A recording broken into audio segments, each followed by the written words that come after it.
Mbote na bino bandeko ezala bino mama Henriette na tele mwa pona likambo na elubu na pesi mbote na babone na nga nyonso bakotaka pote baye bako support biso ko supporter biso bomoni kitambala ezali pona ko garder suki te kota na bilei te poso ke koti na bilei opesi mupa ekopesa fo donc eso bomoni biso ezali pona elubu mbote sa ko bosa na producteur le boss Olivier Bizau na banzi ozolanda lelo tozana liso na biso mikate bino mo bomoni elubu eza kune nyoso tomekaka baya mwasi toza na farine toza na miliki toza na sukali toza na levire toza na mungwa na mafuta na papier kosalisa biso na sani tokotia mikate na otro mayo na bana kotia mpona bwaka mikate na kati bandeko farine na nga nasala yango ya mosala mingi te ba prestige mingi te na osala yango ya simple mpo motu nyonso ayekola ponga pe na yekola konka ndengwana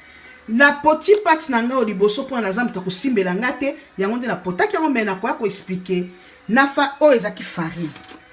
biso tobengi yango en Australie self raising flour eza white self raising flour elakisi ke na monoko ya lingala farine ya pembe farine na biso ya Congo ezalaka deja soko somi farine na Congo il faut koluka levire oluka nyonso me na self raising oyo batia deja nyonso levire ezali makambo nyonso ezali ezaka yo poti mbala moko obwaki soko kolamba mikate to galette obwaki mbala moko ezovimbela na moto pe soko olingi kotia levire otia levire muke na eloko ozosalela self raising ezaka plein flour oyo eza lokola ya biso ya Congo batia levire te mais oyo basi batia deja levire makambo nyonso yango nde topotaki awa tokosala mikate totie miliki na farine na biso totie sukali totie levire so tosomaka levire na biso ya boye na kati bozala na fongola yango oyo totie mwa mungwa na pati na biso nde tozwi sikoyo mafuta yango wana eza na moto nazalaki komeka soki mafuta ekangi moto tolonga na mikate na biso wana esi esali mafuta na biso yango wana eza na moto tozwi topoti mpona lingi mikate ya makasi te alingi lipate ya mikate sori mikate ya mai nde na potaki yango nazwi natie farine natie miliki natie sukali natie levire natie mungwa et c'est tout maki na kotia te mpona bana mingi na kati ya esika toza na mboko bazaka allergique okoki kosala opoti yango na maki boye allergique akoma babiloko na nzoto mingi ça va toke na kolamba sikoyo nalingi na tia mikate na nga na moto na trempe maboko na nga na mai ngai oyo na bozomona ndenge nazozwa ngai oyo nazwi na bwake ngai oyo nazwi na bwake ngai oyo nazwi botaka liboko na nga ndenge ezozwa na bwake oyo boye tozolamba mikate na biso ya simple topoti yango tosangisi biloko nyonso mbala moko na bwaki tosangisi biloko mbala moko totie farine sukali levire sugar mungwa nde toye kosopa naye kotia mai ya moto na poti na bete yango na maboko ngai nazobwaka kaka bino moko bozomona ndenge ezosala kuna na poti na bwaki ngai oyo nazozwa nazobwaka yango wana baya mwasi eloko nyonso bamekaka oza mama ya ndaku ifo mekaka biloko nyonso bozomona mikate na biso yango wana ndenge bozomona ndenge ezomata ngai ya na bwake oyo eza mikate ya pete okoli yango ata na mwamba mwati na pokwa bozomona tozomeka biso nyonso totie place eza nanu ndenge mafuta nzungu eza muke natika yango nanu yango na moto bozomona mikate ndenge ezomata nasokola maboko na ngai nsima nabalola mikate na ngai mikate okoli yango ata nati nazwi lutu na ngai nazobalola yango bozomona mosusu yango wana atako eziki mwa moke moto pe elekaka pe mingi te mponga nazolamba na réchaud na makala pe ezaka soki esali boye tozela première tour ebela na répété na farine na nga wana natiaki na bassin nasopela yango miliki avec mesure wana eza 1 kg ya farine nasali natie sukali okoki kotia na self raising okokotia levure to okokotia pe levure te po self raising déjà bomende bakomi ezalaka déjà na levure na kati natie mungwa natie mafuta na nga na moto bomoni yango wana natia ta eloko ya pembeni ebongo po totiaka mikate na biso wana mikate yango wana bomende nazomi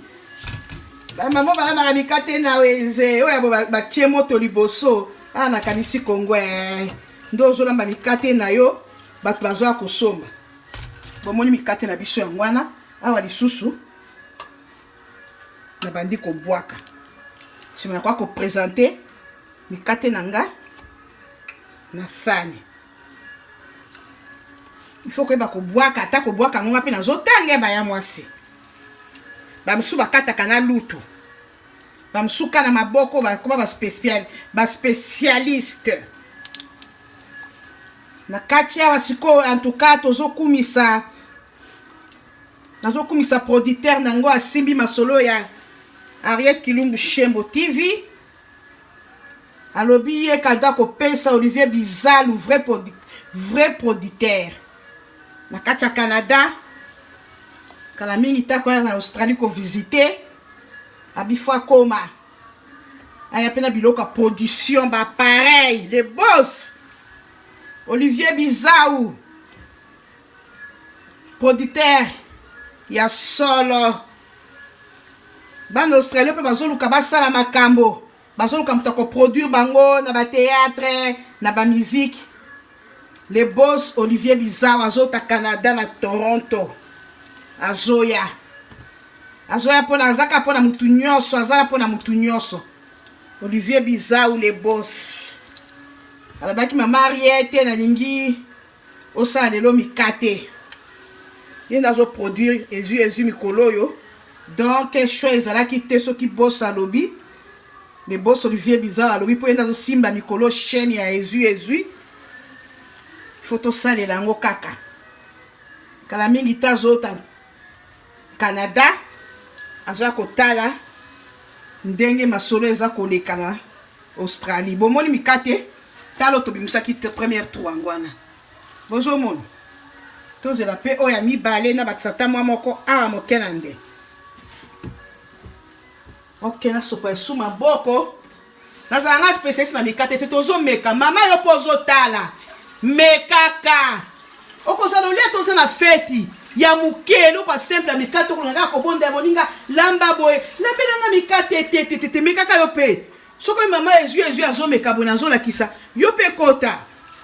mekaka kofanda katika kotonga na kakoseka itanenga lambi alakisaki mungwa non kota yo pe lamba ba papa bo obligaka basa noso bazotala émission ya kolamba ba bosaka makasi bakilaka mpe na wenze basoba biloko ya balambelaka bino bomekaka totikanga mwa moke tozala masolo kaka ya misolo moko ya mikolo kaka ya producteur na biso Olivier Bizalu le boss Olivier Bizalu producteur ya solo sponsor ya solo o mikate esali bozomwa nde nazolongola nazala lutu bomoni lutu ya mikate wakolongola na moto eza te lutu obalolaka nango supu pondu nini nde sikoyo ozwa obalolaka nango mikate non il faut kozala lutu abwe ntango ozotombola mafuta ezokwaya na se nazala mingi ta koloba bokota bomi abone epa Ariette Kilumbu Shembo TV na masolo ya Olivier Bizalu nde azoproduire masolo oyo mikolo oyo mikate moko ekweya na réchaud na olokotango na kolia microbe ezali te o bomoni tala bomoni mafuta ezotanga mosusu mpe ekweyi na se ok na basi mpo na présentation na nga ekoki oyo nde na tiango awa bomoni etangi kuna nazwa skokola kisango awa